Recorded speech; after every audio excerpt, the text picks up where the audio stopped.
So today we're talking about a simple modification to a Zippy hair stacker made by Loon. This is the large version here, the large diameter, which is about 7/8 of an inch or about 20 millimeters. Also, this has a trap door, so you can stack the material, tamp it down, and look in through this window and see how you're doing. The modification I made is for stacking bucktail.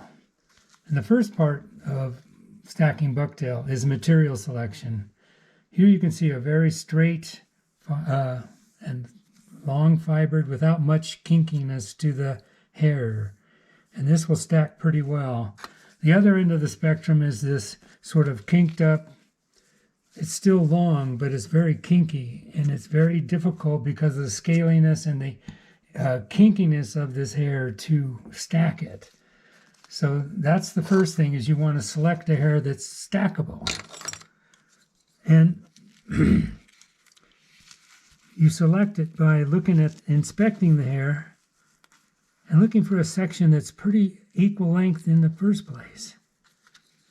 And taking out, this is about a pencil width, half a pencil width, something like that.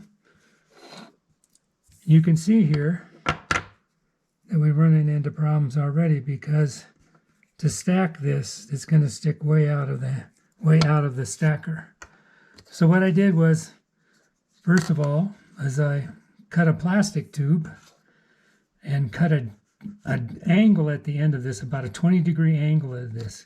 And the idea is that you can put that in there, in it, and hold the hair. And also, if you cut this angle in, you can look in this window and see how you're doing in terms of the hair stacking. I started to worry about static cling with this plastic tube. If you remember back in elementary school, you would rub a rubber rod with rabbit fur, and it would cause a lot of static. So I cut this aluminum tube the same way, about a 20-degree angle. And so, as I say, the stacking bucktail is a process. And the first part of the process is after we select it, then we got to clean out the short hairs and such. All right, so this is an open-ended but long tube stacker. We take all the cut ends because they're the easiest to get in. And then you have to watch out. It is possible to have it slide out the far end. You insert this in, and you use a dead blow to stack. And then you can look how you're doing. I don't know if you can see that, but you can see a pretty good stacking. Let's do a bit more of the dead blow, holding the whole assembly together, because this trapdoor will open on you. You have to hold it together.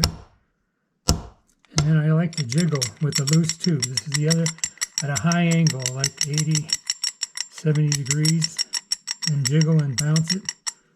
And we look again. It looks like to me we've got a pretty good stack. There you are. Stacked bucktail.